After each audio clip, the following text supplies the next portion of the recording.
అంబానీ పెళ్ళి దాని గురించి అంతలా మాట్లాడుకోవడం మంత్స్ టుగెదర్ జరిగిందనా లేకుంటే ఒక రిచ్ ఫ్యామిలీ అనా? ఆఫ్ కోర్స్ ఇది ద బాప్ of all marriages. Mukesh Ambani జేబులో ఉన్న డబ్బు వేరే వాళ్ళకి వెళ్ళింది. లేకపోతే ఆయన మళ్ళీ బిజినెస్లో పెట్టో ఏదో రియల్ ఎస్టేట్ ప్రాపర్టీ ఉన్నా లేకపోతే అంత ఖర్చు పెట్టే బదులు స్కూల్స్ కట్టించవచ్చు లేకుంటే రోడ్స్ ఇవ్వచ్చు. తన డబ్బు కదా, తన ఇష్టం అది. సహారా సుబ్రతోరా ఇద్దరు కొడుకుల పెళ్ళిళ్ళు చాలా లావిష్గా చేశారు, ఎక్కువ ఖర్చు పెట్టారు. చివరికి ఆయన చనిపోయిన తర్వాత ఆ ఇద్దరు రాలేదు అనేటువంటి వార్తలు కూడా వచ్చాయి. He spent a lot of money, అంటే that is the greatest event అని తను ఫీల్ అయ్యాడు. వాళ్ళు ఒక 6 నెలల్లో విడిపోయారు. హ్యాపీలీ మ్యారీడ్ అనే బదులు హ్యాపీలీ డైవోర్స్. అంటే డివోర్స్ సెలబ్రేట్ చేసుకోవాలి, పెళ్లి కాదు.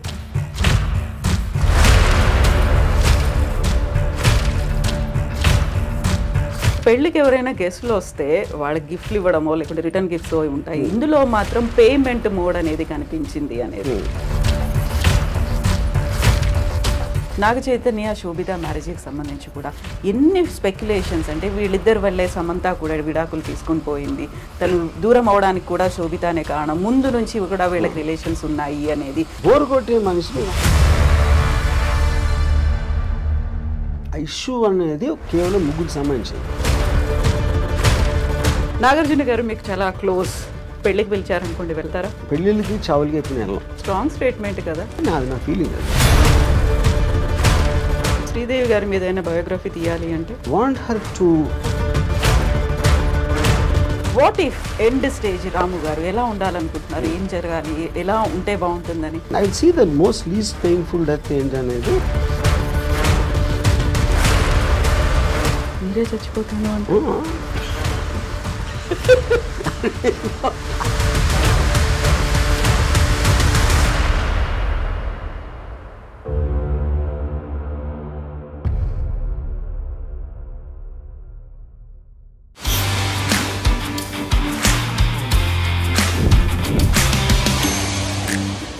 నమస్తే, welcome to I dream celeb chat with కవిత.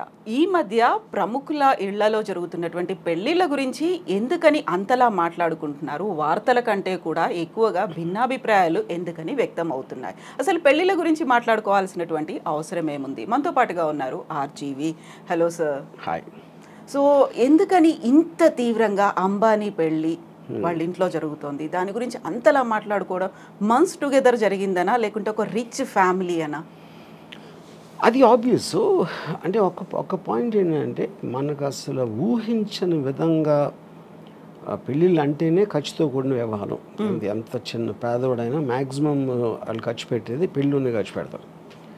ఇప్పుడు దాన్ని ఊహించని దానికి వీలు లేకుండా అంత అంటే 5,000 కోట్లు అయిపోయింది అంటే ఆటోమేటిక్గా that will come one under the vulgar display of wealth అని ఒక వర్డ్ ఉండేది. ఇది ఎప్పుడంటే ఆల్మోస్ట్ ఒక 25 years బ్యాక్ భరత్ షా అని ఒక చాలా పెద్ద ఫైనాన్షియల్, ఆయన నాకు సత్య జంగుల్ అని నాకు ఫండ్ చేశారు ఆయన. ఆయన ఇంట్లో 25 years బ్యాక్ 25 కోట్లు ఖర్చు పెట్టారు ఆయన కొడుకు పెళ్ళికి.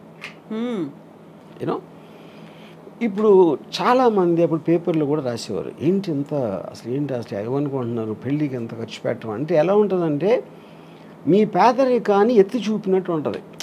మీకు మామూలుగా ఆయనకి ఎన్ని లక్షల కోట్లు బిజినెస్లు ఉన్నాయా లేకపోతే టర్న్ ఓవర్ ఉందా అనేది ఎవరికి అర్థం కాదు. రిలయన్స్ అంటున్నా, జియో, ఇది ఆయన ముఖేష్ అంబానీ గారు ఉన్న బిజినెస్ ఆస్పెక్ట్ ఏవైతే ఉన్నాయో దానికి సంబంధించిన టర్న్ ఓవరు, ఆ స్టాక్ మార్కెట్లో వాల్యూ ఏంటి, ఆయన రిచెస్ట్ మ్యానా అనేది ఎవరికి అర్థం కాదు. అది that's two high the figures.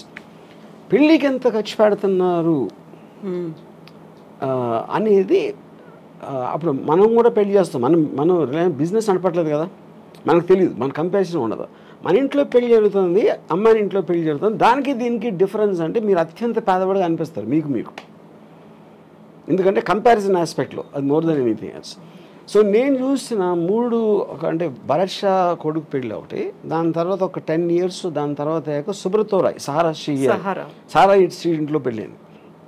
You know of course ఇది ద బాప్ ఆఫ్ ఆల్ మ్యారేజెస్. యూనో అప్పుడు కూడా విచిత్రంగా ఏం చెప్పేవారు అంటే, ఇప్పుడు నాకు తెలిసిన ఒక ఆవిడ, షీ మేక్స్ క్యాండిల్స్.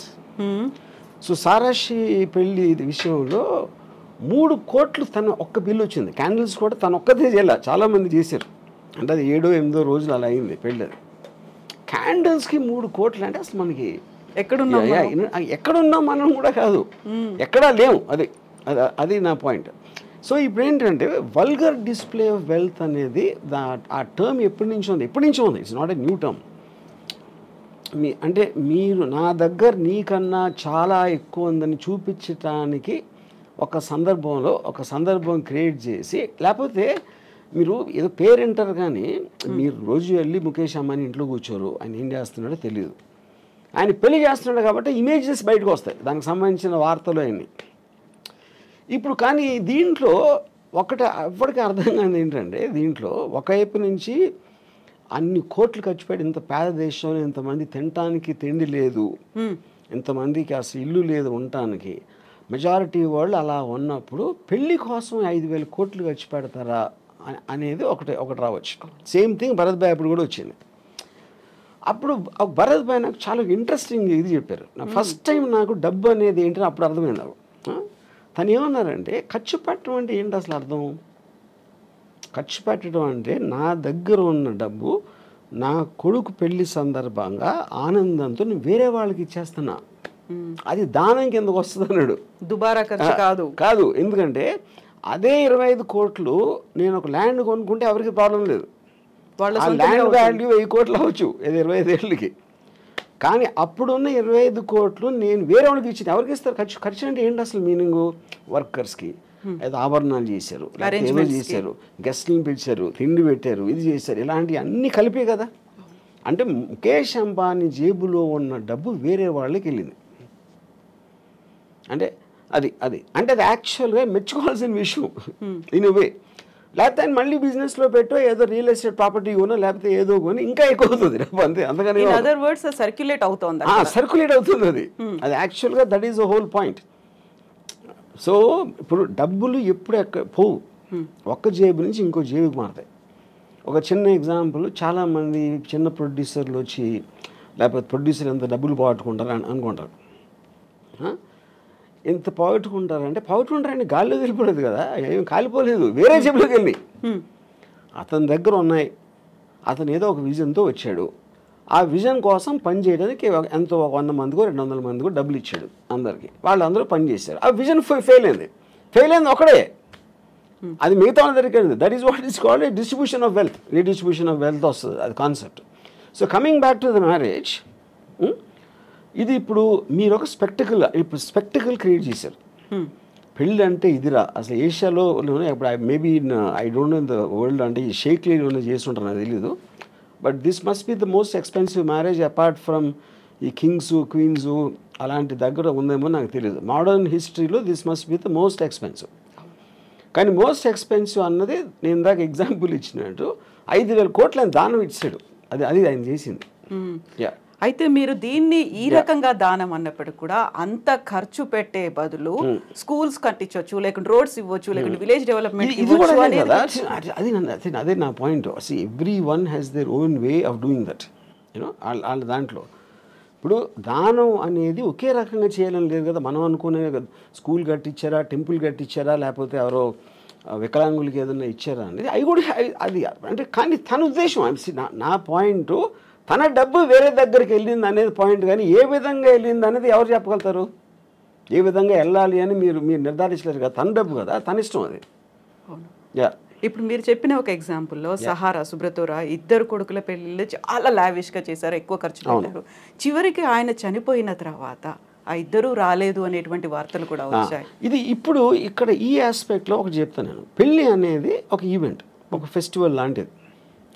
దట్ చాలాసార్లు మీరు 3 రోజులు పెళ్ళిళ్ళు చేసుకుని సంగీతం ఇది అది అని మేము మామూలు వాళ్ళు చెప్తున్నాం.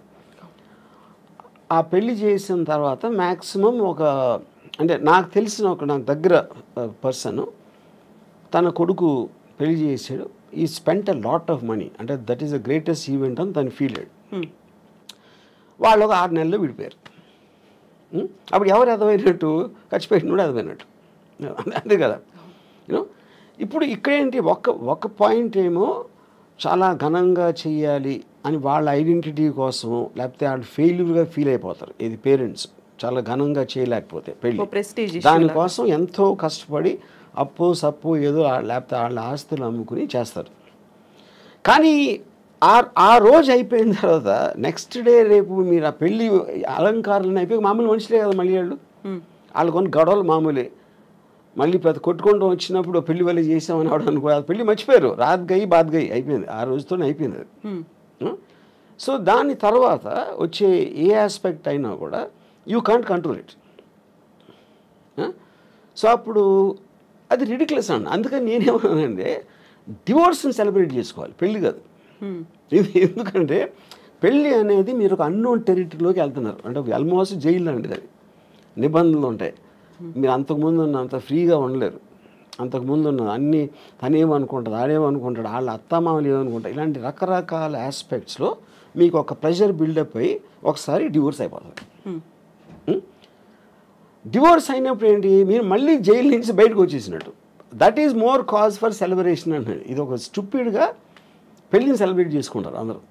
పెళ్ళి అనేది చాలా అంటే అవునా కాదా, పాము కాటేస్తుందా ఇదా అని అంత టెన్షన్తో వెళ్ళాలి, కానీ దాన్ని సెలబ్రేట్ చేసే అంత ఎస్పెక్ట్ లేదు.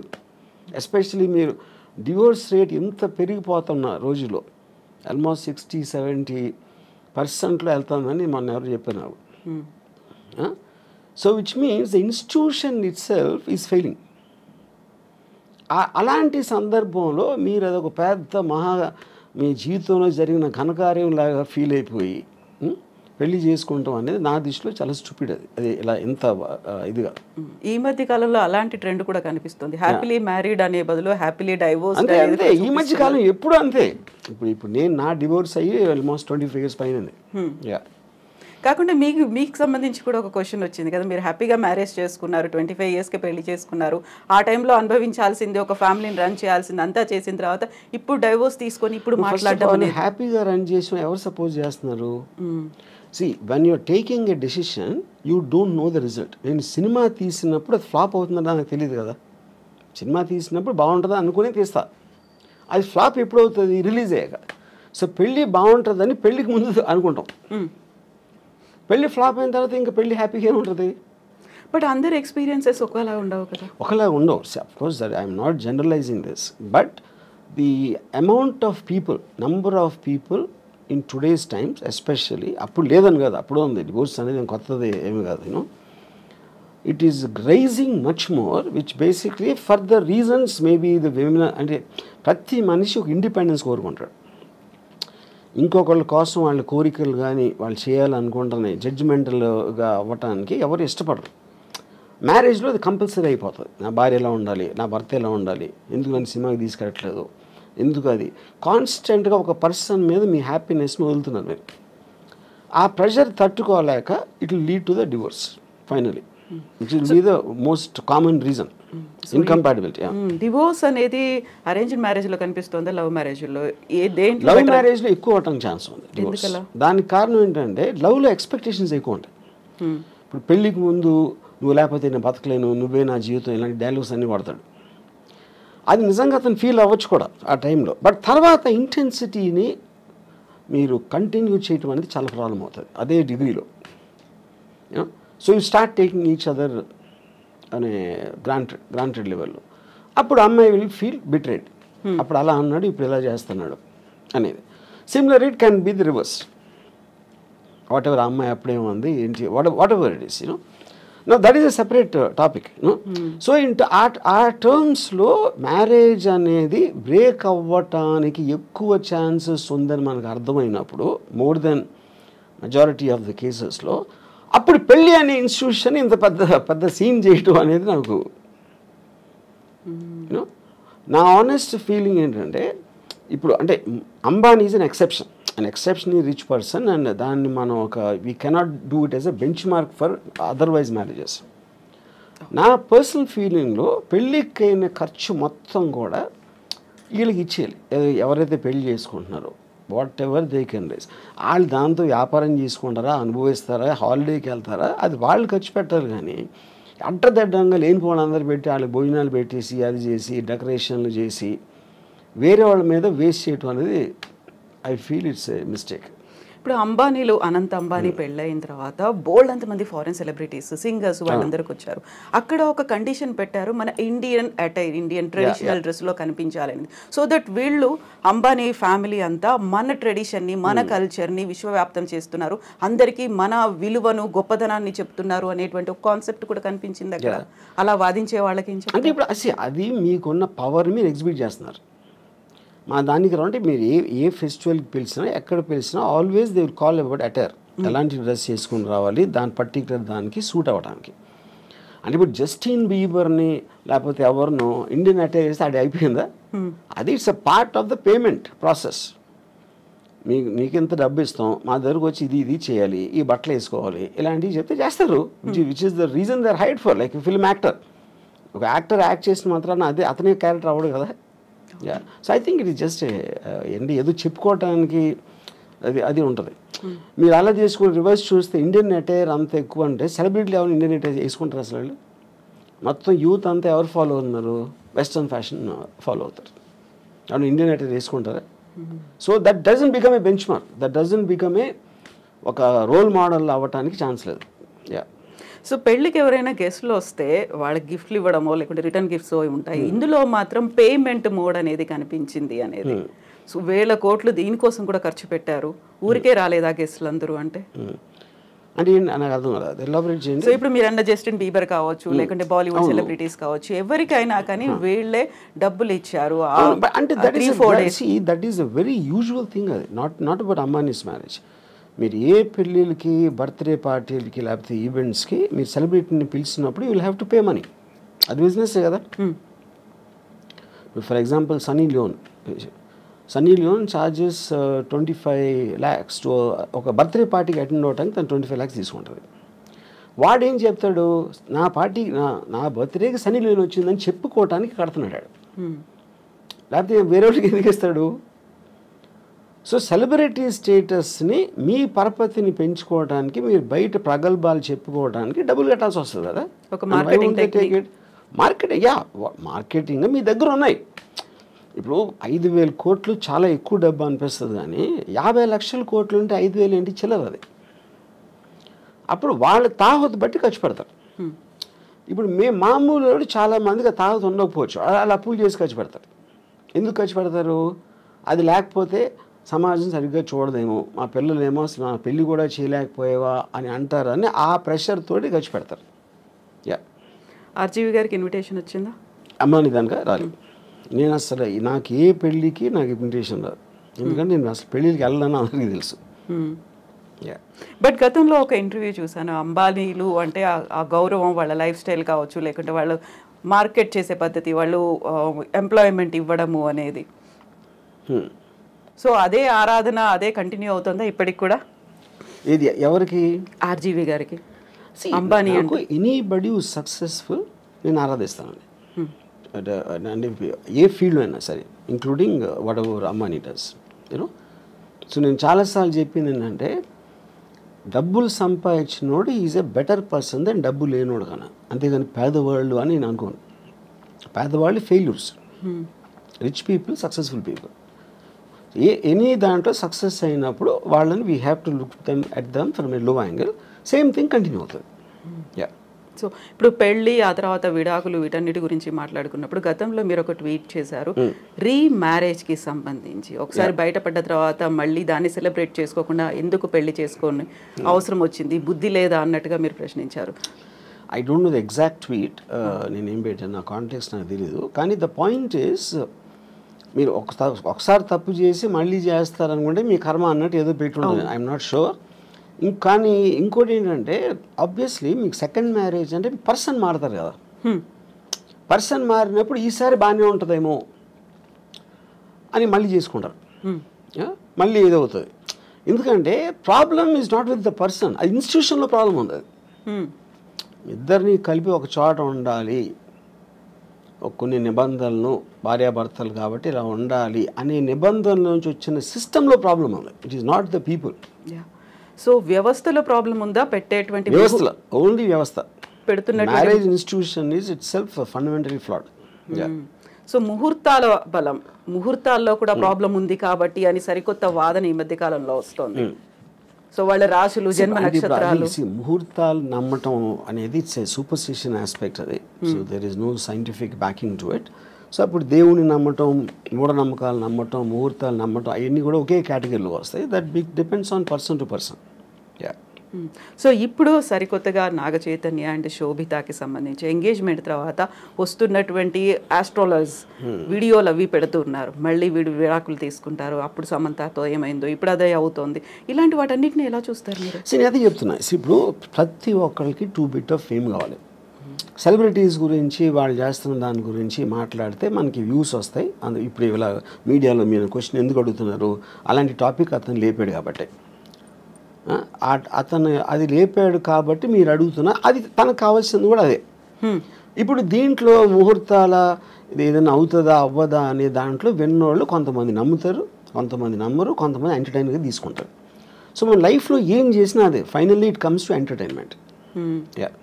సో ఇప్పుడు సెలబ్రిటీల ఇళ్లలో పెళ్ళిళ్ళు అవుతున్నాయి అనుకుంటే ఎందుకని దాని గురించి అంత మాట్లాడుకునే పరిస్థితి వస్తుందంటారు?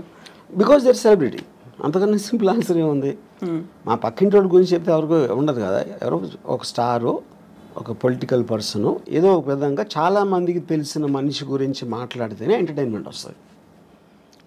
వేరే వాళ్ళతో రాదని కాదు, అది లిమిటెడ్ సర్కిల్లో ఉంటుంది. అది వైడర్ సర్కిల్ కావాలంటే you always have to target A celebrity. So పెళ్లి వ్యవస్థకు సంబంధించి అవుతున్నటువంటి లోపం, ఎక్కడ లోపం ఉంది అంటే వ్యవస్థలోనే లోపం ఉంది. ఎలా ఉండాలంటారు? అదే చెప్తున్నాను. వ్యవస్థలో ఉందంటే మనకున్న ఇండిపెండెన్సు, మనకున్న మైండ్ సెట్లో ఇద్దరిని కలిపి ఒక చోట ఉంచటం, అది పెళ్ళి అనే పేరుతోటి వాళ్ళని బంధించడం అనేది that is where the problem comes. ఇప్పుడు ఒక ప్రాబ్లం ఏమొస్తుంది, ఇప్పుడు హస్బెండ్ ఉన్నాడు అనుకోండి, హీ నోస్ హిజ్ రిలేటివ్స్, ఆ పేరెంట్స్ అవ్వచ్చు, తన సిస్టరు, ఇంట్లో చేసే పని వాళ్ళు ఉంటారు, అందరూ కూడా ఇప్పటి నుంచో తెలుసు. కొత్తగా వచ్చిన అమ్మాయికి వాళ్ళు తెలియదు. అప్పుడు వీడికి వాళ్ళ మీద ఉన్న అభిప్రాయాలు సేమ్ అభిప్రాయాలు అమ్మాయికి రాకపోవచ్చు, which is one of the big reasons why the daughter in law versus the family ఎందుకు ఉంటుంది అంటే అదొక point. And it is naturally understandable. అది నేను గబుక్కుని మిమ్మల్ని కలిస్తే మీ మీద నాకున్న అభిప్రాయానికి మీ గురించి ఎప్పటి నుంచో తెలిసిన వాళ్ళకి అభిప్రాయానికి ఎలా సింక్ కుదురుతుంది? అప్పుడు ఎక్స్పెక్ట్ చేయటం తప్పది. సో ఇది ఒక ఎగ్జాంపుల్ చెప్తాను. రెండో ఎగ్జాంపుల్, ఇప్పుడు నాకు తెలిసిన ఒక అమ్మాయి, she wanted to get divorce. ఏంటి ప్రాబ్లం అంటే, I find him very boring, which is a good enough reason. Bore కొట్టే మనిషి, మీరు మామూలుగా నేను బోర్ కొడితే మీరు వెళ్ళిపోతారు, కాసేపు హలో మాట్లాడి వెళ్ళిపోతారు, నేను వెళ్ళిపోతాను. మరి కలిసే ఉండాలి అంటే బోర్ కొట్టించి కొడితే ఎలా సాధ్యం? అది she might find something else more interesting, someone else more interesting. అప్పుడు మీ లైఫ్ మీకోసమే బతకాలి అని ఒక అండర్స్టాండింగ్ మీకు వచ్చినప్పుడు ఇంకొకళ్ళ కోసం నా లైఫ్, నా టైము నేను సాక్రిఫైస్ చేయను. ఆ ఇండిపెండెన్స్లోంచి వస్తుంది ఆ బ్రేక్అవే అనేది. సో మ్యారేజ్ అనేది ఒరిజినల్గా క్రియేట్ చేసినప్పుడు ఓకే, భర్త భార్య ఇద్దరు వాళ్ళ పిల్లలుగా అంటారు, పిల్లల్ని పెంచుతారు, చదివిస్తారు, వాళ్ళు ఏదో చేస్తారు. ఫ్యామిలీ ఆస్పెక్ట్ అనేది సొసైటీ కోసం చేసింది, ఇండివిజువల్ కోసం చేసింది కాదు. ఎప్పుడైతే ఇండివిజువల్ ఫ్రీడమ్ అనేది పెడితే ఇలాంటి ఇలాంటి ఇన్స్టిట్యూషన్స్ అని కనబలేకపోతాయి. సో ఈ పెళ్ళిళ్ళు అనేటువంటి వ్యవస్థ లేకుండా ఈ మధ్య కాలంలో వచ్చినటువంటి లివ్ ఇన్ రిలేషన్, దాంట్లో కూడా గొడవలు అవుతున్నాయి, దాంట్లో హ్యాపీగా విడిపోతున్నారు. కరెక్ట్. ఇప్పుడు పెళ్ళి అనేది వేరే వాళ్ళకి చెప్పడానికి, లివ్ ఇన్ రిలేషన్షిప్ అనేది వాళ్ళిద్దరికి ఉన్న పర్సనల్ ఆస్పెక్ట్. అది దట్స్ ఓన్లీ డిఫరెన్స్. యూనో, ఇక దాంట్లో లీగల్గా ఎన్ని ఇయర్స్ ఉంటే అది వ్యాలిడ్ ఉంటుంది, ఇది అది అని కొట్టుకుంటాం అనేది ఎలా జరుగుతుంది? మీరు అసలు ఇద్దరు ఒక చోట ఉంటే కొట్టుకోకుండా ఉండలేరు. అంటే ప్రెషర్ ఆఫ్ అది ఏమంటుంది, expectation more than anything else. Yeah. So ఇలాంటి ఇష్యూస్ రాకుండా ఉండాలంటే understanding is the better way అంటారు. అడ్జస్ట్మెంట్, అండర్స్టాండింగ్ అనేది ఈజీ చెప్పటం. I do not believe it's అండర్స్టాండింగ్గా ఉండాలండి. ఇప్పుడు ఫర్ ఎగ్జాంపుల్, ఎవరో కౌన్సిలరు, ఒక సైకాలజిస్ట్ భార్యాభర్తలు అన్యోన్యంగా ఉండాలి అని అన్నట్టు ఏదో అన్నారు, నేను యూట్యూబ్లో చూసాను. అండ్ ఫస్ట్ ఆఫ్ ఆల్, భార్య అనేది ఇట్స్ లేబుల్. అది రియాలిటీలో ఏంటి, భార్య అనేది స్పెసిఫిక్ పర్సన్. నా భార్య, తన భార్య, ముగ్గురిని భార్యలు అంటే అందరూ ఒకటేనా? కాదు కదా. The people are different. వాళ్ళ బిహేవియరు, యాటిట్యూడు వాళ్ళకున్న ఇండివిజువల్ ఇష్యూస్ ఇలాంటివన్నీ కేసు టు కేసు చూడాలి, కానీ అందరినీ కలిపి లేబుల్ వేసి భార్యాభర్తలు అన్యోన్యంగా ఉండాలంటే జనరలైజ్ చేయడం అనేది మీనింగ్ లేదు.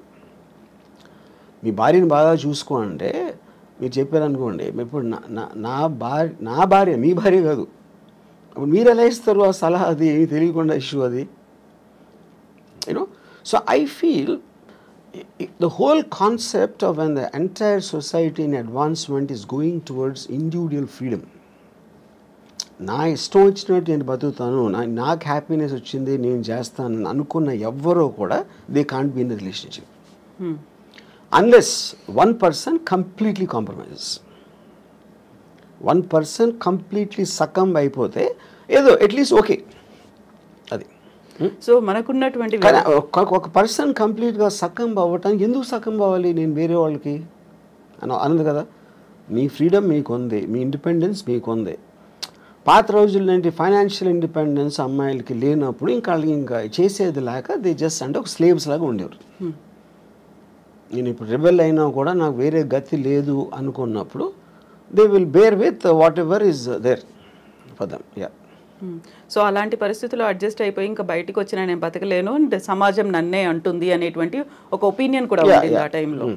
బట్ ఇప్పుడు మనం ఉన్నటువంటి సమాజం కావచ్చు, మన వ్యవస్థలో ఒంటరిగా ఉంటే భవిష్యత్తు ఏంటి, ఆ తర్వాత నెక్స్ట్ ఎవరు చూస్తారు? ఒక ఫ్యామిలీ అయితే పిల్లలు చూస్తారు, లేకుంటే రిలేటివ్స్ చూస్తారు, భార్య చూస్తుంది, భర్త చూస్తాడు, ఇలాంటి బోల్డని కాన్సెప్ట్స్ పెట్టుకొని అడ్జస్ట్ అవుతున్న వాళ్ళు ఉన్నారు. మన ఫ్యామిలీల కన్నా పనులు బాగా చూస్తారు, నర్సులు బాగా, ఎందుకంటే జీతం తీసుకుని వాళ్ళు పని ఏమేం కావాలని చేస్తారు.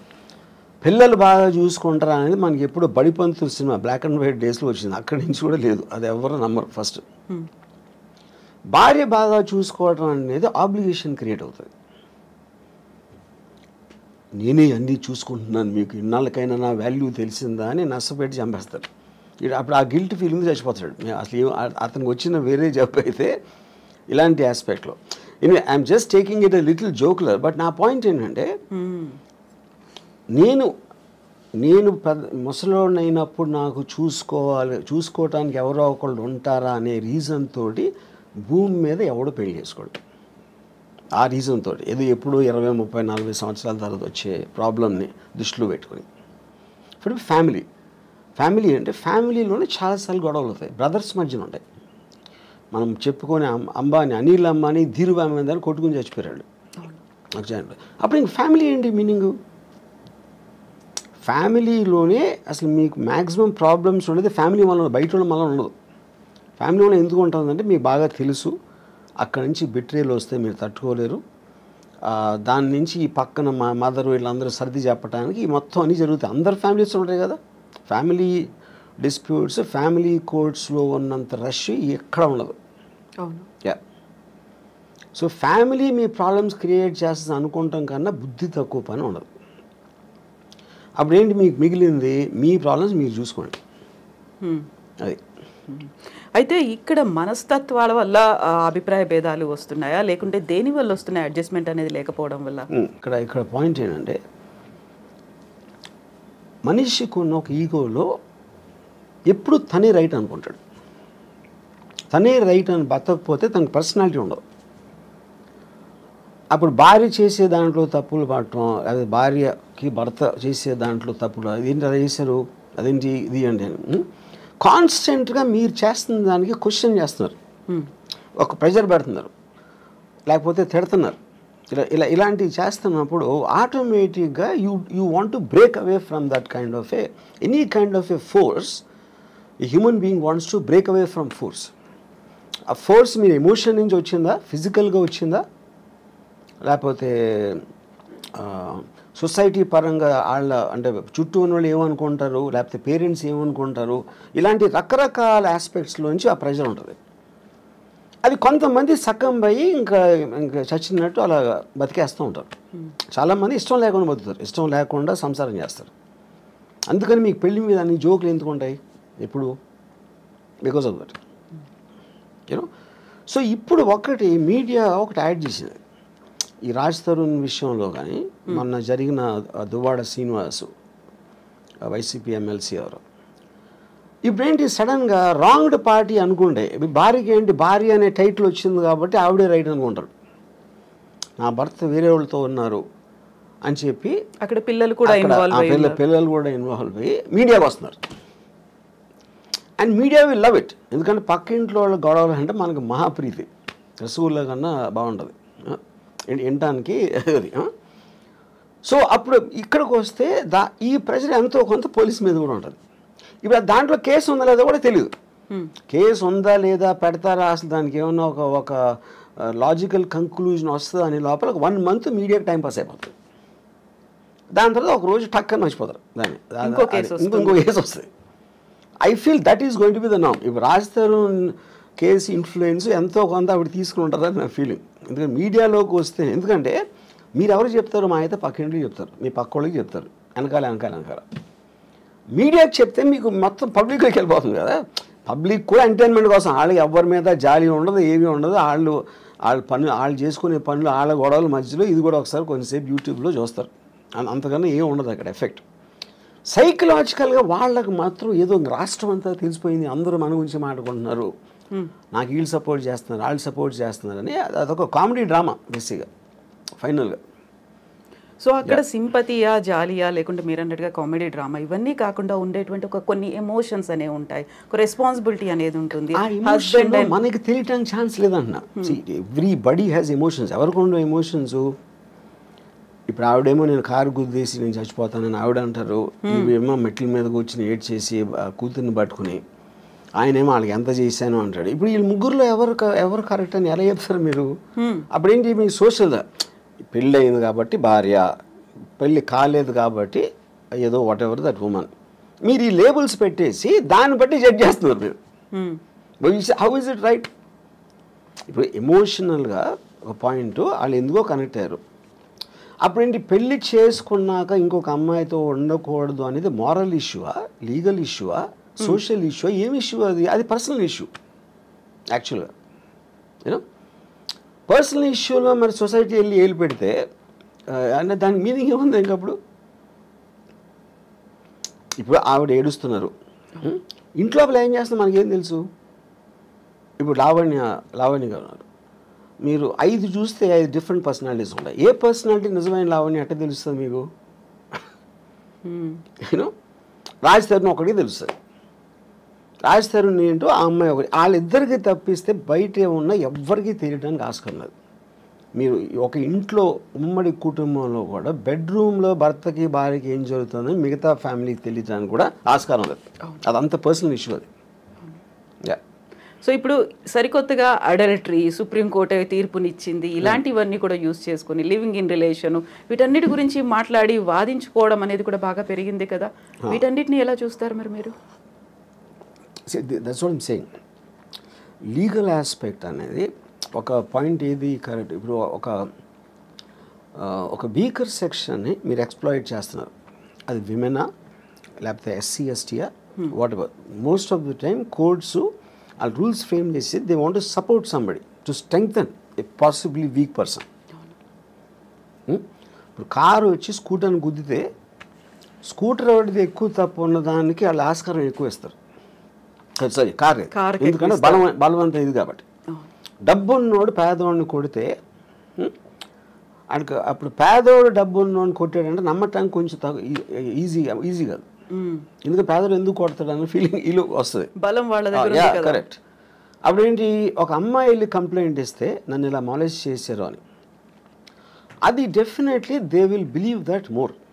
వల్నరబుల్గా ఉన్నారు, vulnerable weaker section, women are the weaker sex అనేది ఒక జనరల్ ఆస్పెక్ట్ ఉంది కాబట్టి దాంట్లో కొంతమంది విమెన్ మిస్యూజ్ చేయొచ్చు. సుప్రీంకోర్టు కూడా చెప్పింది, we are aware that this will be misuse by some people, but in the absence of anything better ఏర్పడింది.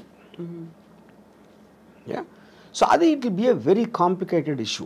ఎందుకంటే ఇప్పుడు లేటెస్ట్గా వచ్చిన బిఎన్ఎస్ లాస్లో మొత్తం డిజిటల్ ఎవిడెన్స్ ఇది అది అన్నీ చెప్పినప్పుడు, ఇప్పుడు ఒకడు అంటాడు ఒక అమ్మాయిని నేను పెళ్లి చేసుకోవాలి, ఆ రోజు నిజంగా ఫీల్ అయి ఉండొచ్చు. ఎమోషన్ అనేది it is never a permanent thing.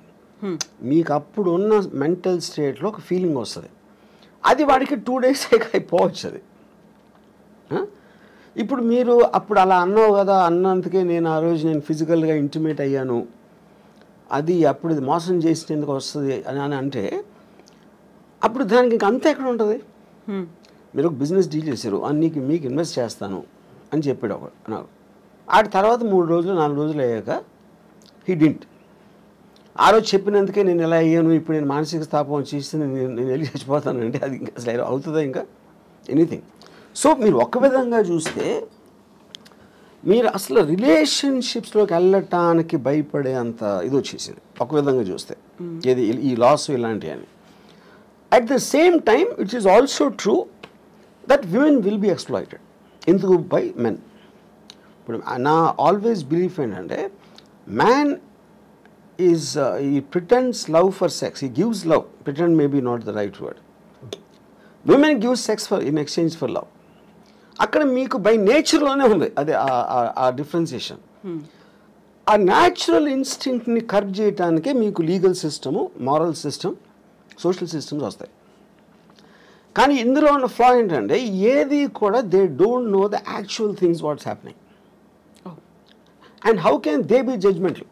ఇప్పుడు ఈ అమ్మాయికి బోర్ కొడుతుంది, బోర్ కొట్టినందుకు బోర్ కొట్టిందని ఎవడన్నా యాక్సెప్ట్ చేస్తాడు అసలు? అలాంటిది అతనికి ఇంకో ఎఫ్ఐఆర్ ఉంది, నన్ను కొడుతున్నాడు లేకపోతే ఏదో చేస్తున్నాడు అంటే కొంచెం అన్న మీనింగ్ ఉంది.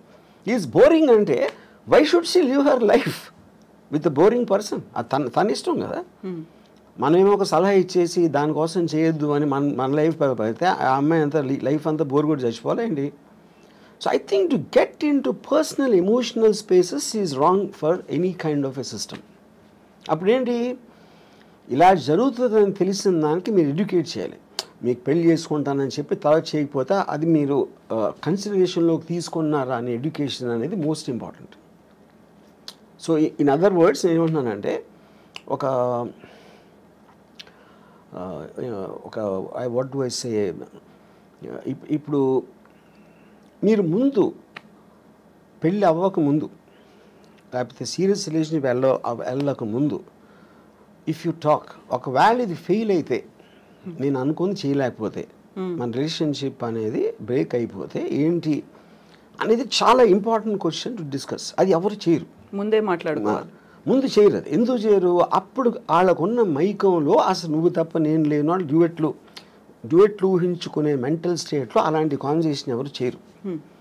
అది మస్ట్గా ఉండాలి. ఇప్పుడు అగ్రిమెంట్ ఉంది, ఇప్పుడు మీరు నేను కలిసి ఏదో బిజినెస్ పెడుతున్నాం, మన ఇద్దరం ఎంతో క్లోజ్ అయినా అగ్రిమెంట్ ఎందుకు రాసుకుంటున్నాం? టర్మ్స్ అండ్ కండిషన్స్ మనం కొన్ని గ్రాంటెడ్గా నేను ఓరల్గా చెప్పు, లేకపోతే రాము అలా చేయడలే, కవిత గారు అలా చేయర్లే అని నేను మైండ్లో అనుకున్న దానికి అన్ని పేపర్ మీద పెట్టడానికి ఉన్న difference.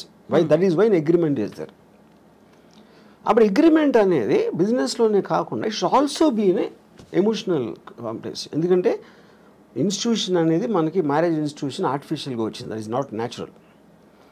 Anything which came out of an artificial sense of a certain system you should have an agreement.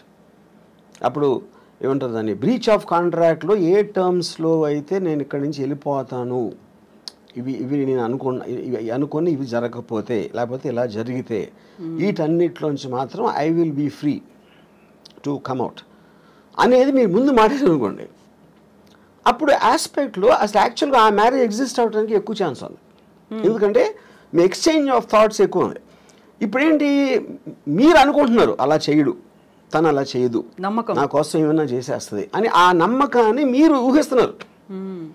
నాకు ఒక సినిమాలో ఒక టెరిఫిక్ డైలాగ్ ఉంది, dad why did you and mom separate అని కొడుకు అడుగుతాడు. అంటే అంటాడు, we just drew pictures of each other in our minds and we got to know the reality only after the marriage అంటాడు.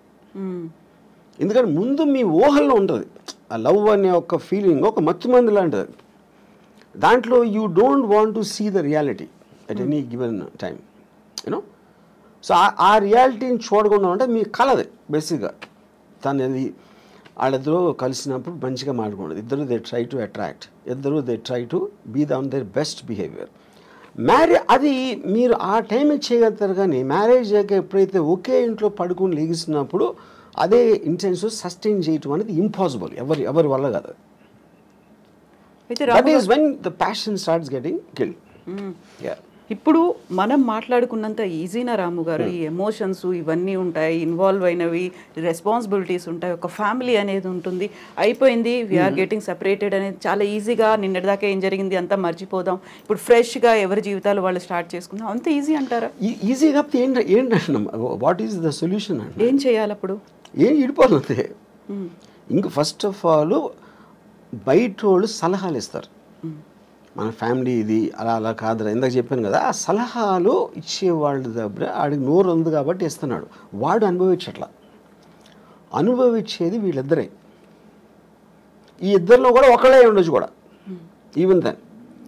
సో ఇక్కడ this whole thing is a war between an individuals freedom and living for others, compromising for others. ఇప్పుడు ఆ కాంప్రమైజ్లో మీరు తప్పైనా, ఇప్పుడు suppose నన్ను ఒక ఫిజికల్గా మీరు ఫోర్స్ చేయొచ్చు, అంటే ఒక ఉమెన్ క్యాన్ ఫోర్స్ మీ, ఒక వైఫ్, కానీ వాడికి అమ్మాయి మీద ఫీలింగ్ లేకపోతే అప్పుడు ఇంకా అసలు ఉండి కూడా లాభం ఏంటంటున్నా. The whole idea is about affection, intimacy, relationship. ఆ రిలేషన్షిప్ వాడి మైండ్లోనో ఈ అమ్మాయి మైండ్లోనో కట్ అయిపోయినప్పుడు ఇంక ఉండి కూడా లాభం ఏంటంటున్నా. So that defeats the very purpose of the institution. ఎందుకు కంటిన్యూ చేయాలి? అయితే ఇప్పుడు వీటన్నిటికంటే కూడా సరికొత్త వాదన ఏంటంటే, ఈ ఎమోషన్స్, ఫ్యామిలీ బాండ్, పర్సనాలిటీ, వాళ్ళ ఐడియాలజీ, వీటన్నిటికంటే పెళ్లి చేసుకునే టైంలో చూడాల్సినటువంటి ముహూర్తం ప్రాపర్గా చూడలేదు కాబట్టి విడిపోతున్నారు అనేటువంటి వాదన. కరెక్ట్ ముహూర్తం కనుక చూసి ఉంటే వీళ్ళు అలా కలకాలం కలిసి ఉంటారు, గొడవలు లేకుండా ఉంటాయి అనేది, అక్కడ ఏది దేన్ని ఓవర్లాప్ చేస్తుంది అసలు? కానీ నేను అదే చెప్పాను, దట్ ఈస్ సూపర్స్టిషన్ థింగ్. అది ఒక ఆల్మోస్ట్ నో సైంటిఫిక్ బ్యాకింగ్. అంటే చెప్పాను, దెయ్యాలు నమ్మటం, ముహూర్తాలు నమ్మటం, దేవుడిని, ఆయన కూడా సేమ్ కేటగిరీ. అది ఈచ్ పర్సన్స్ ఇండివిజువల్ ఆస్పెక్ట్. అది. సో మీరు ఎప్పుడైనా మీ సినిమాకి ఒక ముహూర్తం చూడాలి అంటే ఇప్పుడు రాము కాదు, ఎర్లియర్ డేస్లో రాము? నేను I never believed in God, I never believed in anything that. నేను చేస్తాను, ఇప్పుడు చేస్తాను. ఇప్పుడు కర్ణాచారి అని ఒక సీనియర్ కార్పెంటర్ ఏదో సెట్ వేసాను, ఏదో గోవిందా గోవింద సినిమా అని గుర్తున్నావు. He wanted me to come and do some కొబ్బరికాయ కొట్టడం. అది ఎవరి కోసం? ఈయన కోసం. బట్టి Karnacharya, I very respect him very much, was my father's friend. ఆయన అడిగారు కాబట్టి ఆయన కోసం అలా చేస్తాను, but I don't feel it. ఎందుకంటే దేవుణ్ణి నమ్మటం అనేది చాలా ఈగోతో సంబంధించిన విషయం అన్న. ఎందుకంటే మిమ్మల్ని ఒక్కడిని ఇన్ని లక్షల కోట్ల జీవరాశుల్లో మీకేదో ఒక దండం పెడితే మీకేదో చేస్తారని నమ్మటం అనేది చాలా ఈగోయిస్టిక్ పని అని నా ఫీలింగ్. ఇదొకటి. రెండోది ఏంటంటే ఇప్పుడు ముహూర్తమా మూఢనమ్మకం. ముహూర్తం అనేది మీరు నలుగురు జ్యోతిష్ని అడిగితే 4 చెప్తారు. వేణుస్వామికి ఏం తెలియదని ఒకడంటాడు, ఆడికి తెలియదని ఈడంటాడు. అప్పుడు అది కూడా లేబుల్లే కదా, మీరు జ్యోతిష్కుడు అని ఒక్కడే ఉన్నాడు కదా. అప్పుడు మీరు నమ్మిన జ్యోతిషం ఉంటాడు. మీరు ఎందుకు నమ్ముతారు? మీకు ఎవరో చెప్పారు, లేకపోతే అంతకుముందు అతను చెప్పింది ఏదో కరెక్ట్ అయింది. అప్పుడు ఈ నమ్మకాలన్నీ అలాగే వస్తాయి, మీకు జరిగింది కాబట్టి. సో నా కంట్రోల్లో లేని దాన్ని, డెస్టినీ లేకపోతే దేవుడు, నేచర్, నా కంట్రోల్లో లేని ఏవి నేను పట్టించుకోను. I will only concentrate on what I can do. ఆ మిగతా నేను కాన్సిక్వెన్స్గా తీసుకుంటాను. అది వచ్చినప్పుడు విల్ బెర్ ఇట్. ఇప్పుడు పెళ్లిళ్ళకి ఎలా అయితే ముహూర్తాలు చూస్తున్నారో, భారీ బడ్జెట్ సినిమాలు తీసే ముందు కూడా ప్రతిదీ పూజలే దాంతోనే అవుతున్నాయి కదా. అది ఎప్పుడు ఉన్నది, దేవుణ్ణి కనిపెట్టినప్పటి నుంచి ఉన్నాయి ముహూర్తాలు. ఇప్పుడు దేవుడు కనిపెట్టగానే మీకు ఇండస్ట్రీ పడుతుంది కదా. దేవుడికి మీకు మధ్యన పూజారులు ఇలాంటి వాళ్ళు వస్తారు, ఎవరో ప్రవక్తలు వస్తారు, లేకపోతే ఇంకోళ్ళు ఎవరో వస్తారు, ఇండస్ట్రీ అంతా స్టార్ట్ అవుతుంది కదా. అప్పుడు నాకు తెలుసు ఈ పర్టిక్యులర్ టైంలో చేస్తే ఇంకోటి ఇదన్నీ కూడా హ్యూమన్ అడ్వాన్స్మెంట్, క్రియేటివిటీలో వస్తుంది ఇదంతా. ప్రతి పనికి మీరు బిల్డింగ్ కట్టినా ఏది చేసినా కొంతమంది బయటికి వెళ్ళటానికి ముహూర్తం చూస్తారు, లోపలికి రావటానికి చూస్తారు, అన్నిటికీ ఉంటుంది ముహూర్తం. సో ఈ హీరోతో సెట్ అవుతుందా లేదా, లేకుంటే ఈ డైరెక్టర్తో సెట్ అవుతుందా లేదా అని ఆలోచించి డైరెక్టర్స్ని, ప్రొడ్యూసర్లని, లేకుంటే హీరోలని డ్రాప్ చేసినటువంటి సినిమాలు కూడా చాలా కనిపించాయి కదా. ఎలా డ్రాప్ చేశారు? వాళ్ళ డేట్ ఆఫ్ బర్త్ కావచ్చు, మిగతా వాళ్ళ నక్షత్రాలు, రాసులు, ఇవన్నీ సెట్ అవుతే హిట్ అవుతుంది. అది that is depends on the person కదా. ఇప్పుడు ఎవరైతే దాన్ని అసలు ప్రాజెక్ట్ని టేక్ ఆఫ్ చేస్తాడో అతను ఎంత నమ్ముతాడు అన్న దాని మీద ఉంటుంది. అది main person who's actually making the project, which can be a producer or a director or a hero also. అది వాళ్ళ ఇండివిజువల్ నమ్మకం బట్టి నా సెట్ అవ్వట్లేదు కాబట్టి నేను చేయను అంటారు. అది వాళ్ళ నమ్మకం కాదు, అదే కదా నేను చెప్పేది. So coming back to Ambani పెళ్లికి సంబంధించి, అలాంటి లావు అంత పర్సనాలిటీ ఉన్న ఆ అబ్బాయిని పెళ్లి చేసుకోవాల్సినటువంటి అవసరం రాధికా మర్చెంట్కి ఏమొచ్చింది? ఇంక్లూడింగ్ ఆయన హెల్త్ కూడా బాగాలేదు కదా, ఇలాంటి ఒపీనియన్ ఇలా అది I think it's very obvious. ఇప్పుడు ద బెనిఫిట్స్ అవుట్వే ద అంటే మీరు అంటే ఇప్పుడు నాకు ప్రతి అమ్మాయికి ఇలాంటి వాడు కావాలని ఉండదు అనుకున్నది. ఒక నిమిషం, నేను అమ్మాయి గురించి మాట్లాడలేదు. అది లేదు, కానీ ఇది ఉంది ఏదైతే దీనికన్నా బెటర్ అంటే యూ మైట్ కాంప్రమైజ్. ఇది నేను జనరల్గా చెప్తున్నా. ఎగ్జాక్ట్లీ ఆ అమ్మాయి పర్టికులర్గా దేనికి అటాక్ ఆ అమ్మాయి నాకు తెలీదు. నేను అమ్మాయిల మైండ్ స్టేట్లో నేను లేను కాబట్టి I can't make a comment on her. But if you want me to speculate on that, మీకు కావాల్సింది లేదు కానీ అతని దగ్గర వేరే ఉన్నాయి ఏదైతే అది కాంపెన్సేట్ చేస్తుందంటే చేస్తాం. ఇప్పుడు ఒక అమ్మాయి ఒక పెళ్ళిలో ఒక అమ్మాయి బాగాలేదు అనుకోండి, కానీ విపరీతమైన ఆస్తుంది. అప్పుడు అబ్బాయి ఏమనుకోవచ్చు, అమ్మాయి అందంగా లేదు కానీ అమ్మాయితో వచ్చిన ఆస్తి అమ్మాయి కన్నా అందంగా ఉంది, నాకు ఆ చాయిస్ లేదు.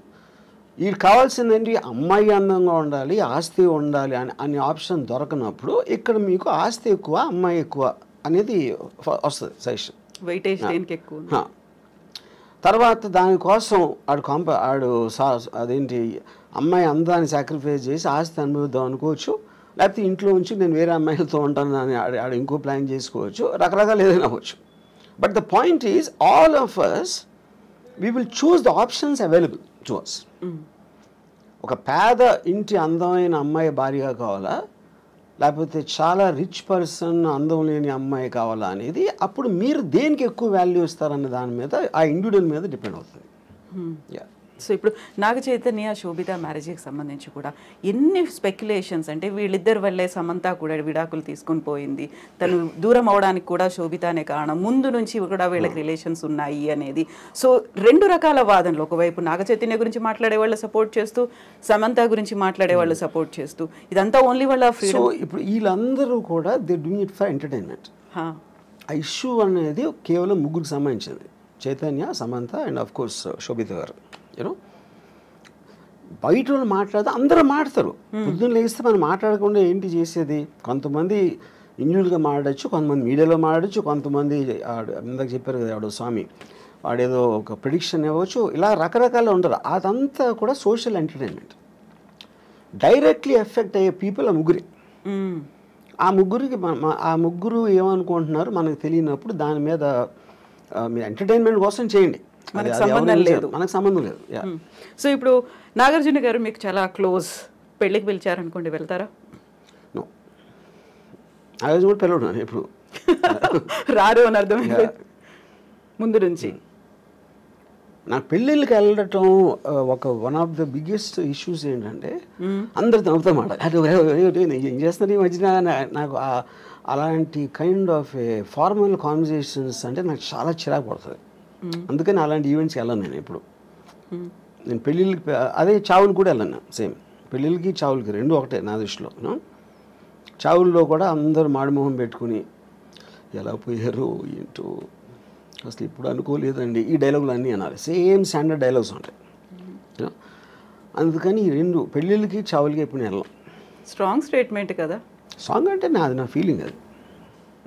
రెండు ఒకటే. చావు అంటే మీరు వేరే లోకం వెళ్ళిపోతున్నారు అనుకున్నాం, పెళ్ళి కూడా మీరు వేరే లోకంలోకి వెళ్ళిపోతున్నారు. సో పెళ్ళి చావు రెండు ఒకటే అనడం అనేది అంత ఈజీ కాదు కదా. ఈజీగా కష్టం కాదు కదా, అది నేను అనుకునే ట్రూత్. అది పెళ్ళి అనేది మీ ఫ్రీడమ్ కోల్పోయి ఒక జైలుకి వెళ్తున్నారు, ఇక్కడ కూడా మీ లైఫ్ బతికే ఫ్రీడమ్ కోల్పోయి చచ్చారు. ఆ రెండింటికి సిమిలారిటీ ఉంది అనేది నా బిలీఫ్. అది సో ఇలా మాట్లాడడం బ్యాడ్ కావచ్చు, కాకుంటే రాము గారితో మాట్లాడవచ్చు. What if end stage Ramu garu ఎలా ఉండాలనుకుంటున్నారు, ఏం జరగాలి, ఎలా ఉంటే బాగుంటుందని? ఎండ్ స్టేజ్ ఇప్పుడు నేను నా పనులు చేసుకునే, అంటే నేను ఎవరి మీద డిపెండ్ అవ్వకుండా నేను చేయగలిగే, నేను చేసుకోలేని రోజు వచ్చినప్పుడు డెత్ అనేది వస్తుంది. డెత్ నేను ఏం చేయలేను, బతికుడిని కూడా ఏం చేయననే రోజు వస్తే నేను చచ్చిపోతాను. ఎందుకంటే I want to see what happens in the next after the death. Yeah, ఎలా? I have my ways. మీరే చచ్చిపోతాను అంటే yeah, I will tell you. I will see the most least painful death ఏంటనేది అది రీసెర్చ్ చేసి నాకు already ఉన్నాయి నా దగ్గర ఐడియాస్. అంతే. ఎందుకంటే యూ డోంట్ నీడ్ లివింగ్ అనే పర్పస్ లేదు. If you are not able to do what you want to do, అప్పుడు బతకలేదు ఎందుకు అసలు?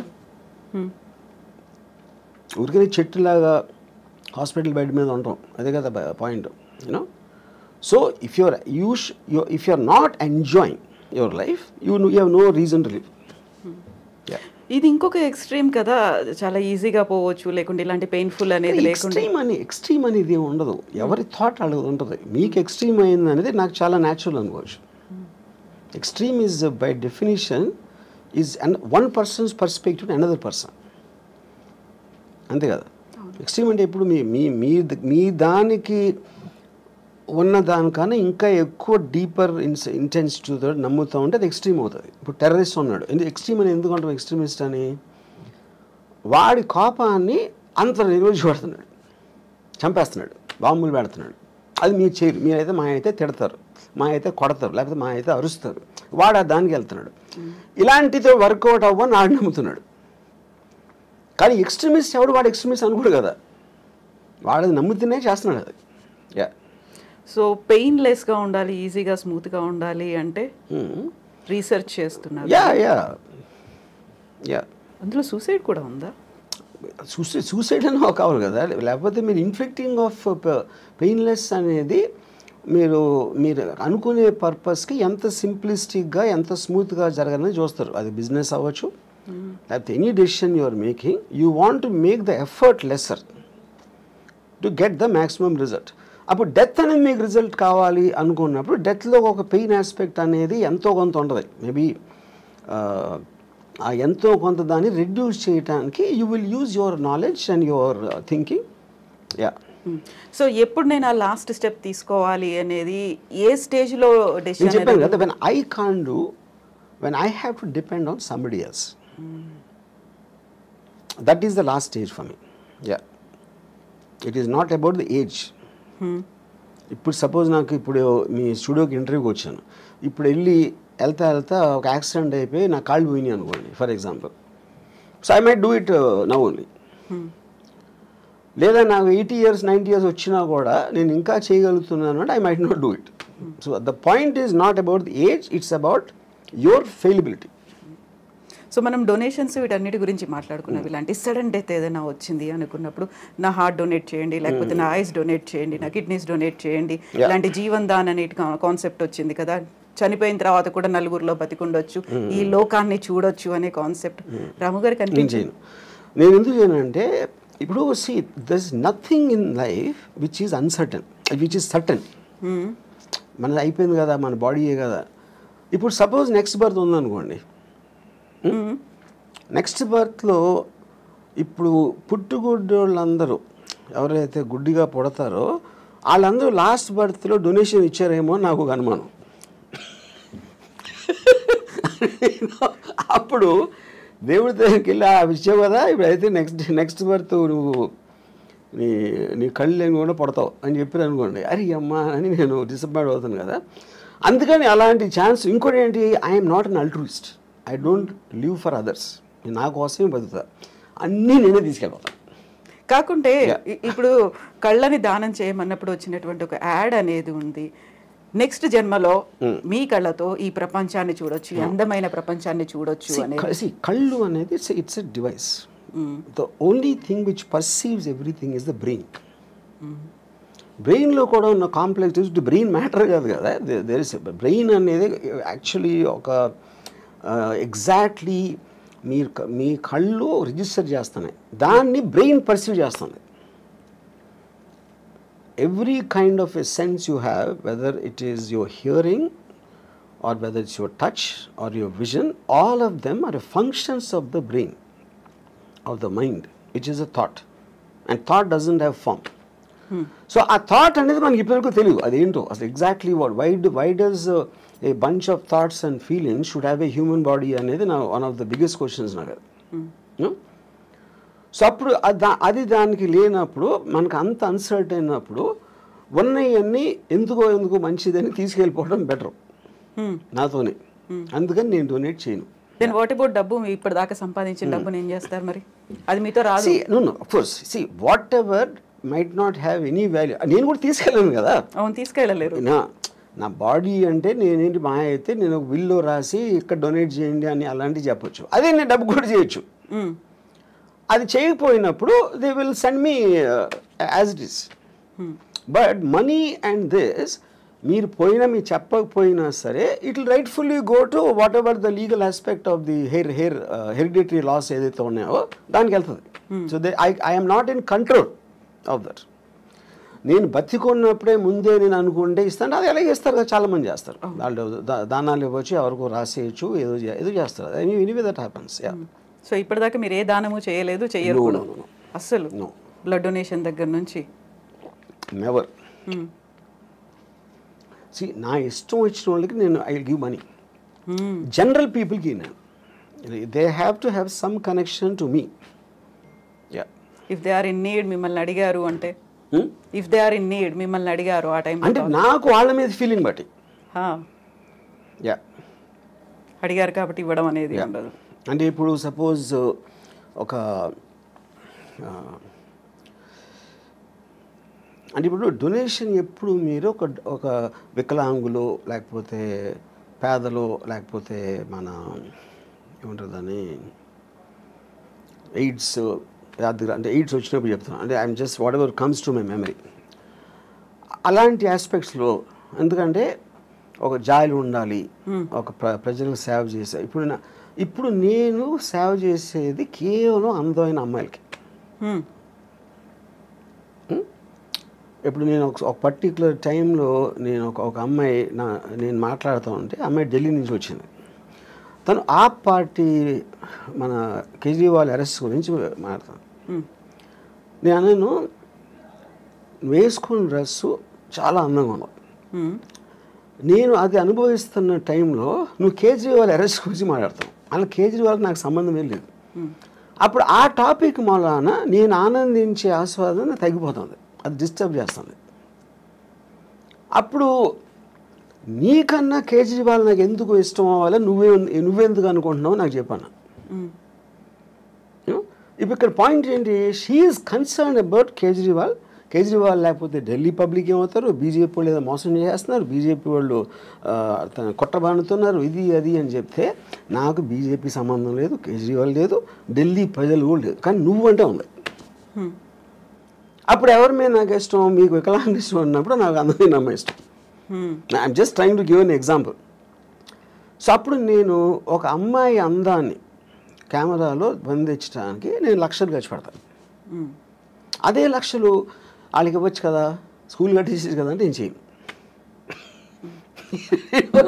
ఎందుకంటే I'm getting happiness out of that. నా కోసం ఖర్చు పెట్టుకున్నా, అమ్మాయి కోసం కాదు. ఎవరి మూలానైతే నాకు హ్యాపీనెస్, నాకు అనేది అండర్లైన్ పాయింట్ అక్కడ. అప్పుడు పవర్ఫుల్ మెన్, బ్యూటిఫుల్ విమెన్, ఇలాంటి కొన్ని కేటగిరీస్ ఉంటాయి నాకు, వాటి మీద ఖర్చు పెడతాను. ఆ అమ్మాయి రియాక్షన్ ఏంటప్పుడు? She start laughing. ఎందుకు laughing? Because why is Kejriwal Delhi people and they are better then your beautiful body అని అడిగా. అది నాకు చెప్పాను. నేను చెప్తున్నాను క్లియర్గా, నాకు నువ్వే ఇష్టం, వాళ్ళు కాదని. నీ బాడీ కన్నా వాళ్ళు ఎందుకు నాకు ఇష్టం ఉండాలి అని నువ్వు చెప్పాను. Maybe in the way I talked and all that she suddenly started laughing. ఎందుకంటే ఆన్సర్ చెప్పలేక. సో కేజ్రీవాల్ గురించి వాటి గురించి అసలు మిమ్మల్ని అడగొద్దు, పాలిటిక్స్ గురించి, దేని గురించి, unless I'm interested. I might have been interested in suppose మన వైసీపీ దాంతో మొన్న once the election is I'm film maker. ఆ ఫిల్మ్ మేకర్ నేను అనుకున్న తీసాను, అయిపోయింది, ఎలక్షన్ అయిపోయింది, రిజల్ట్ వచ్చింది. So I'm off that. అంటే ఒక పర్టికులర్ సినిమా తీస్తున్నప్పుడు ఆ సినిమాకి సంబంధించిన టాపిక్లో కాన్సన్ట్రేట్ చేస్తాను. సత్య తీసినప్పుడు I was very much in to the underworld. For example 26/11 తీసినప్పుడు టెర్రరిజం. ఇంకోటి ఏదో తీసినప్పుడు ఆ పర్టిక్యులర్ సినిమా ఉన్న మూడ్లో నా కాన్సన్ట్రేషన్ అనేది డైవర్ట్ అవుతూ ఉంటుంది ఆ మ్యాటర్ బట్టి. యా. సో ఇప్పుడంతా శారీ మీదే ఉందా? బికాజ్ కరెంట్ ప్రొడక్షన్ కనుక. యా. ఆ తర్వాత మళ్ళీ ఆ మూడ్ మారుతుంది. మారచ్చు. సో రంగీళ తీసినప్పుడు అదొక రకమైన మూడ్లో ఉన్నారు. అంటే అంటే మన మైండ్ స్టేట్ ఆ వర్క్లో ఉంది కాబట్టి దానికి రిలేటెడ్ సబ్జెక్ట్స్ మీద ఆటోమేటిక్గా మీకు అటెన్షన్ ఎక్కువ ఉంటుంది. యా. సో ఈ సినిమాలు తీసిన ప్రతి దాంట్లో కూడా అమ్మాయే కనిపిస్తుంది, అమ్మాయి డ్రెస్సింగ్ కనిపిస్తుంది, అమ్మాయిలో ఉన్నటువంటి ఆ బ్యూటీ అనేది కనిపిస్తుంది. ఇంకా ఇంతకు మించి బియాండ్ ఇంకా మీరు ఆలోచిస్తారని మేము ఎక్స్పెక్ట్ చేయొద్దు, అంతే కదా? అని ఇందాక చెప్పాను కదా నేను. అంతే. My primary thing are powerful men and sexy women, beautiful sexy women. You know దానికి రిలేటెడ్ మ్యూజిక్ ఉండొచ్చు, దానికి రిలేటెడ్ ఇంకా ఏదో ఒక కాంటెక్స్ట్ ఆఫ్ సమ్ షూటింగ్ ఒక సీన్ అలాగే, but all of them are again coming back to the same thing. నేను సినిమాలోకి వచ్చింది శ్రీదేవి గారిని డైరెక్ట్గా చూడటానికి వచ్చాను, అంతేగాని మంచి సినిమా తీద్దాం, మంచి ఎంటర్టైన్మెంట్ తీద్దాం, ఫ్యామిలీ అందరూ చూడదగ్గ సినిమా అని నేను ఎప్పుడు రాలేదు. అలాంటి సినిమాలు ఏదో వచ్చి ఉంటే అది బై ప్రోడక్ట్గా వచ్చినాయి, కానీ అది నా మెయిన్ ఇష్యూ కాదు. ఫోకస్ కూడా పెట్టలేదు. నా యాక్చువల్ ఫస్ట్ ఇంటర్వ్యూలోనే నేను చెప్పాను, నాకు సినిమాల్లో నేను వచ్చింది Amitabh Bachchan's gun and Zeenat Aman's thighs అని చెప్పాను. నన్ను ఫస్ట్ సినిమాకి అట్రాక్ట్ చేసింది ఈ రెండు. యా. సో ఇప్పుడు శ్రీదేవి, అందుకని నా బయోగ్రఫీ గన్స్ అండ్ థైస్ అని పెట్టిన పేరు. అవును. శ్రీదేవి మీద ఇష్టం, బోనీ కపూర్ ప్రొడ్యూస్ చేస్తారు, జాన్వీ కపూర్తో తీయమంటే తీస్తారా? ఎందుకు? నాకు Janhvi Kapoor I don't connect to her. So Sridevi connection ఉంది కదా అక్కడ. కానీ శ్రీదేవి గారు పర్టిక్యులర్ పర్సన్, ఆవిడికి పుట్టిన బిడ్డ, కానీ ఈవిడ శ్రీదేవి కాదు కదా. నాకు today somebody might like her more than Sridevi, అది వాళ్ళ పర్సనల్ విషయం. ఇప్పుడు నేను నా జనరేషన్లో నేను కాలేజ్ టైంలో ఉన్న నా మెంటల్ స్టేట్కి ఐ కనెక్టెడ్ శ్రీదేవి గారు. సో సేమ్ థింగ్ ఇప్పుడు అవ్వచ్చు. ఇప్పుడు నాకన్నా చాలా యంగ్ ఎవరు 20s 30s ఉన్నోళ్ళు దే మైట్ కనెక్ట్ జాన్వీ చాలా శ్రీదేవి గారు, కానీ చాలా ఎక్కువ చేయొచ్చు, అది వాళ్ళ ఇండివిజువల్. ఆ టైంలో కూడా somebody might like Jayaprada more, somebody might like somebody more, you know. అప్పుడు ఈచ్ ఇండివిజువల్కి వాళ్ళకున్న పర్సనల్ పర్స్పెక్టివ్ అనేది డిఫర్ అవుతుంది. సో శ్రీదేవి గారి మీద ఏదైనా బయోగ్రఫీ తీయాలి అంటే ఆలోచన? నో. శ్రీదేవి గురించి తీయాలంటే శ్రీదేవియే ఉండాలి అక్కడ, అంతే.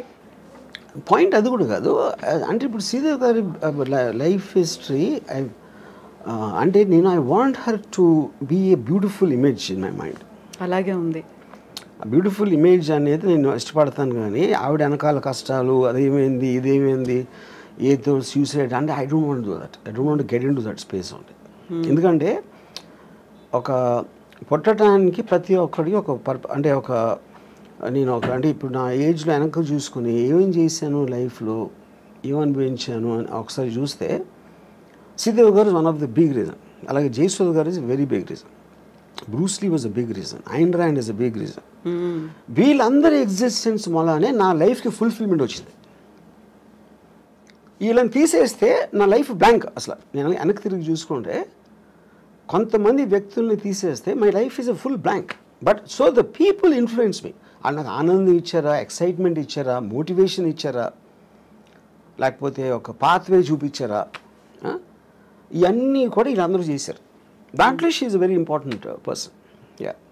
సో ఇప్పుడు బ్యూటిఫుల్ ఉమెన్తో పాటుగా పవర్ఫుల్ మెన్ అన్నారు. పవర్ఫుల్ మెన్ అంటే ఎవరి మీద cinema? Powerful men Dawood Ibrahim అవ్వచ్చు, బాల్ ఠాక్రే అవ్వచ్చు. అమితాబ్ బచ్చన్ యాక్టర్, అమితాబ్ బచ్చన్ చేసిన క్యారెక్టర్ బాల్ ఠాక్రే సర్కార్ అవ్వచ్చు. లేకపోతే అంటే ఇట్ ఈస్ ఎవరో పోలీస్ ఆఫీసర్లు, ఎవరో gangsters, terrorist, Osama bin Laden అవ్వచ్చు. All of them interest me. Yeah. Porn stars అవ్వచ్చు. ఇవన్నీ చూసాము. కిమ్ గురించి కావచ్చు, జిన్పింగ్ గురించి కావచ్చు, పుతిన్ గురించి కావచ్చు, ఇలాంటి మూవీస్ కూడా వస్తాయా? పవర్ఫుల్గా ఉన్నారు. డిపెండింగ్ ఆన్ అంటే ఆ పర్టిక్యులర్ మనిషిలో ఉన్న డ్రామా బట్టి. ఇప్పుడు జీపింగ్ సూరి నాకు పెద్ద తెలియదు, ఆయన అంటే చైనా గురించి అంత నేను ఎప్పుడు కాన్సన్ట్రేట్ చేయలేదు. Putin I know, but I feel Saddam Hussain is a great character. అంటే సినిమా స్టోరీకి సంబంధించినంత అని చెప్పేది. యూనో అలాగా డిపెండ్స్. ఇప్పుడు ఐఎమ్ ఆల్సో ప్లానింగ్ ఒక film 9/11 world trade centre attack ring leader ఉన్నాడు మహమ్మద్ ఆటా అని, అతని మీద ఒక పిక్చర్ ప్లాన్ చేస్తున్నాను. సో పవర్ఫుల్ మెన్ అంటే ఇలాంటి వాళ్ళే కనిపిస్తున్నారు. అంటే హూ మేడ్ ఇంపాక్ట్, అంటే వాళ్ళు ఒక వరల్డ్లో ఒక మార్పు తీసుకొచ్చారు. Whatever it may be negative or positive ఏది నెగిటివ్ పాజిటివ్ అనేది ఏమి ఉండదు ఎప్పుడు. దట్స్ వెరీ బిగ్ మిత్ అది. వాళ్ళు దే గో అగెయిన్స్ట్ ద నామ్. ఇప్పుడు హిట్లర్ సెకండ్ వరల్డ్ వార్ వచ్చిన మళ్ళానే ర్యాపిడ్ అడ్వాన్స్మెంట్ అయింది మొత్తం వరల్డ్ అంతా. ఎప్పుడైనా మీకు కటాస్ట్రాఫిక్ ఇన్సిడెంట్ వచ్చినప్పుడు ఆటోమేటిక్గా అడ్వాన్స్ అయిపోతుంది. అప్పుడు మీరు అలా చూసుకుంటే హిట్లర్ మంచి చెడ్డ చేసి కూడా తెలియదు. ఎవరికి చెడ్డ అప్పుడు పోయిన వాళ్ళకి. అడ్వాన్స్మెంట్ మూలాన ఫర్దర్ జనరేషన్స్ విపరీతంగా దాంట్లో దే బెనిఫిటెడ్. యా. సో మీరు అనుకున్న నెక్స్ట్ పవర్ఫుల్ మెన్ అనేది ఎప్పుడు స్టార్ట్ అవుతుంది ఆ ప్రాజెక్ట్ అనేది? Very soon. Okay, after sorry తర్వాత. ఎస్ రాము గారు, థ్యాంక్ యూ సో మచ్ అండి. మనం ఎక్కడి నుంచో ఎక్కడికో వెళ్ళిపోయాం, పెళ్ళిళ్ళ దగ్గర నుంచి మొత్తం పవర్ఫుల్ మెన్ దగ్గర కూడా వెళ్ళిపోయాము. థ్యాంక్ యూ సో మచ్ అండి.